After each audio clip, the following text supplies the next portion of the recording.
There comes a time when humanity is faced with weather disasters and global wars that are slowly destroying people, and technology emerges that people use not to save an uncertain tomorrow but to return to the bright memories and emotions of yesterday. Nick Bannister goes to work where he is met by his assistant Emily Sanders, nicknamed Watts, who informs him that the fellow soldier is waiting for him. The man lost both legs in the recent global war and comes to Nick to take advantage of technology that allows him to return to a bright past left only in his memories. After all, few people dream of the future now because cities have flooded and wars have engulfed the world. The tank was originally a tool for interrogation and then became a means to relive the best moments of life all over again. Nick immerses the man in a time when he was healthy and cheerful, playing with his dog on the lawn of his father's house. When he comes to his senses, the man tries to pay Watts off with a new synthetic substance, baka, but Nick provides his co-worker his services for free because their establishment is a success. Who wouldn't want to visit the past and see their dear and close people and relive the best moments of life? But there are those who abuse the memories. One such person is Elsa, who comes almost daily to relive a night of love with a dear one. But one day a woman comes into the establishment who has lost her keys on her way home. The woman introduces herself as May and immediately attracts Nick's attention. She is immersed in her memories and Nick looks at the customer's day, the wake-up call, breakfast and the keys May puts in her bag. She drives to work, to the club and drops her keys under the makeup table. Watts wants to stop the memories, but for some reason Nick asks her to keep going. He sees a woman crying before going on stage, but picks himself up and goes to the microphone. He listens mesmerized to her voice, then turns off the equipment. After she leaves, Watts discovers May's forgotten earrings and gives them to Nick. As the sun rises, flooded Miami turns into a ghost town. It is so hot during the day that people had begun to live at night. The fighting at the borders ended long ago, but passions still boil inside the cities and riots occur more and more often. And prosecutors often turn to Nick for help because his equipment can be used to peer into the moments of crime. Today's client is a tycoon accused of starting a fire in one of the buildings, and his lawyers are seeking a ban on a cession of capacity. And the prosecutor's office can do nothing, even though the city is mired in problems, murders, and corruption. During the war, such tycoons bought up dry land for next to nothing and the settlers had to survive as best as they could. The day would come when the ocean would take everything, but for now the flooded city could still be home. Nick comes to the club and finds May. He gives her the earrings and asks her why she cried before the show. The woman confesses that she always gets nervous before she goes on stage and offers to walk her out. A close relationship develops between May and Nick, but one day the woman disappears without a trace.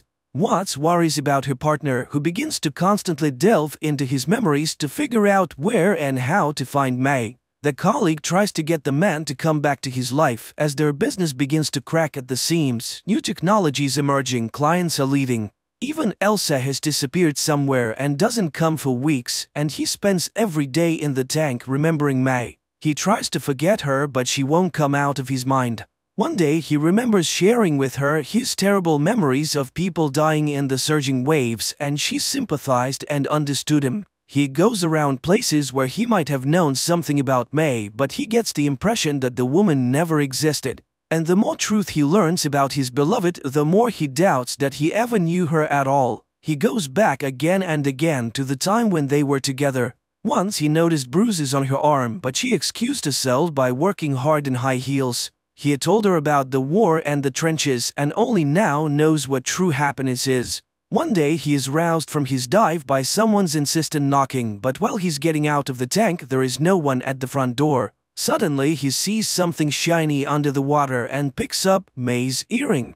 Watts can't believe that the woman lost the jewelry today. Apparently it's been lying under the door for a long time. And now they need to get busy because they've been summoned to interrogate a dealer named Holes who worked for Joe, the biggest supplier of baka. The criminal is submerged in the tank and finds himself in a bar room, in the middle of which stands the chair of the chief mafioso of Orleans, St. Joe. Suddenly, a familiar voice is heard, and Nick sees May. She sings for Joe, and he notices the woman. The events took place over 5 years ago, and despite Watts' objections, Nick asks to show the memories next. May is introduced to Joe and he offers her baka. May refuses, which enrages Holes, but Joe offers to apologize to the woman and Joe's underling aims a gun at him. He apologizes and Joe treats May to baka again and this time she agrees. At this moment one of the police officers, losing his patience, pushes Nick away and asks Holes the main questions, but the bandit's brain shuts down and the officers ask Nick to bring the criminal's mind back. Nick again asks to see May, and a scene emerges where the girl reminds him of what she once was, poor but clean and conscientious, but then she tried baka and lost herself.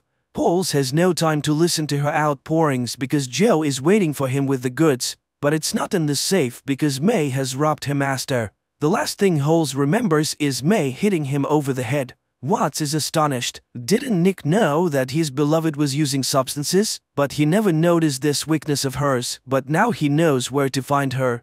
Nick goes to New Orleans tormented by the thought that he didn't know the woman he loved at all. He comes to Joe but he's greeted with distrust because he reeks of the military from a mile away. And Joe was once the one who was left to die in the tide by the military. He gives an order to drown Nick in the fish tank until he tells him the real reason for his visit. Nick confesses that he is looking for May, but this causes the merchant to laugh. Is it all because of this woman? He knows what she took from him, substances and money, but what did she want with Nick? The conversation with the bandit might have ended badly if Watts hadn't come to the rescue. A first-rate marksman, she quickly incapacitated Joe's fighters, shooting the mobster's favorite aquarium in the process.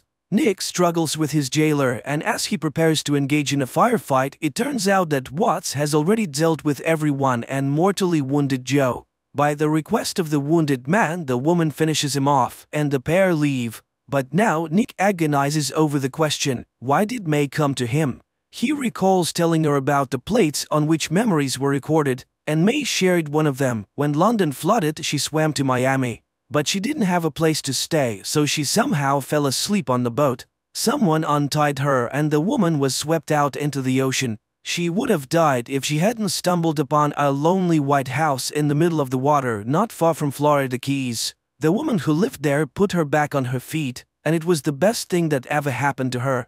And Nick had the memory of a song his grandfather sang, and he sang it for May. Nick plunges back into his memories again and again to figure out what the con artist stole. Watts can't understand his obsession. What does he have that May went to imitate a relationship for? Watts recalls May's last visit. At the time, the woman offered her alcohol because she wanted to fix the relationship. She saw that she didn't like her colleague Nick and candidly admits that she was addicted. To this, Watts admits that she worked in supply after the war. She needed to feed her daughter, so she went to soldier drones for the army. The woman then abused and once caused a fire. Her daughter was taken away by the relatives and Watts went back to the bottle. But thanks to Nick, she didn't drown in it. Feeling bad, Watts went to the bathroom, leaving May alone in the room. And she took advantage of this and broke into the vault using the access code, Nick's grandfather's tune. And that means the woman has been studying it hard and has been preparing for a robbery for a long time. They look through their file cabinet and discover Elsa's memories are missing. Nick goes looking for the woman and learns from her friend that Elsa was murdered and her baby boy is missing without a trace. The red-headed friend who took the boy was with the killer. Nick is increasingly plagued by the question, who was May really? A con artist? An addict? A murderer? Nick checks all the clues that might lead to May, and one day he is attacked by a man who, after beating him, advises him to forget about May as she did. Then he calls someone with the message that Nick won't bother them anymore. Watts manages to identify the attacker, a corrupt cop from Joe's entourage. They go to the prosecutor's office, but on the way they witness a disturbance. The land tycoon is dead, and the people who had hoped for relief learn that everything goes to the rich man's wife and son, and they have no intention of changing his policies. It turned out that Nick was acquainted with the rich man's wife, and seeing her reminded him of a clue that had long plagued his subconscious. The man from Elsa's memories was none other than the tycoon, and Watts finds data on the policeman named Booth who worked for the tycoon. Nick recognized him because the rich man's wife Tamara had once approached Nick as well, and then the rich man said the same words that Elsa had later said.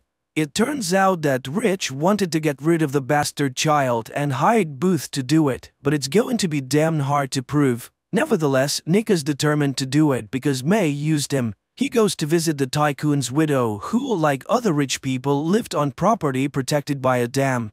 Nick is greeted by the butler and, without letting him explain who he is, hands him the hat and jacket that all the men in the house wear. Puzzled, Nick walks into a room styled like the store where Tamara once met her fiancé.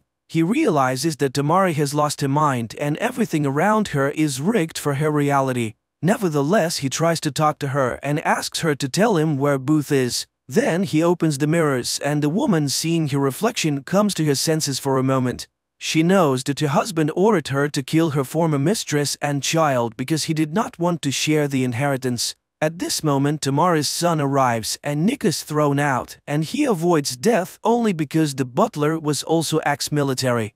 After remembering Tamara's reservation about human scum, Nick goes down to the old factory where those who have no place in society gather. Seeing a woman who looks like May, he follows her and finds Booth, who taunts him. He and May are people from another world and he will never find her. Booth jumps out the window and Nick runs after him. They meet on the roof and start a fight, but Booth jumps over to the next building. Nick repeats the trick and catches the bandit. They fight again until they end up in a flooded music room. And then Booth, along with the piano, falls through a hole in the floor and sinks to the bottom of the ocean. Nick dives after him and frees him from the piano, but Booth hits him and Nick begins to sink while the bandit floats up. Nick sees May and hears her voice. Immediately he finds the strength and swims out to grab Booth, who was not expecting it. He plunges him into the tank, intending to find out the whole truth.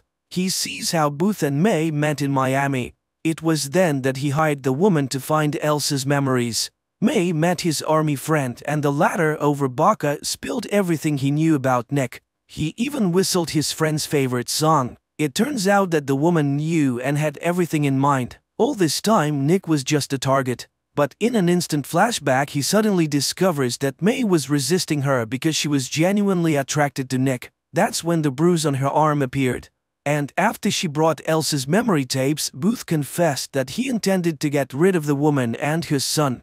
That's when Booth killed Elsa, but May managed to intercept the boy and put him on the boat. She rescued the child and escaped from the murderer. May then went to Nick's house, knocking on the door, but she was already waiting for Booth, who promised to kill Nick if she did not go with him. That's when May dropped the earring, hoping Nick would find it. In the next flashback, Booth tries to get May to confess where she took the baby, and she suddenly talks about the house amidst the ocean. Nick realizes that this is a message for him.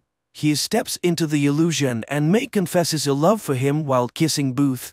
Then, after pushing the bandit away, May swallows a handful of vodka and leaps from a height. Enraged, Nick retaliates against Booth in the most brutal way possible, by frying his brain with his most nightmarish memories of being burned alive on Joe's orders. Nick goes to the tycoon's house. He realizes who really killed Elsa. The rich man's son didn't want to share his inheritance, and he was the one who hired Booth. And Nick has all the proof. He was the one Booth called at the time, and it can be confirmed. The guy tries to pay him off, but Nick says his brother is alive, and the police have already found him in a cabin in the middle of the ocean, and they are coming for the killer soon. The guy pulls out a gun but hesitates to shoot and tries to kill himself, but he doesn't have the guts to do it either.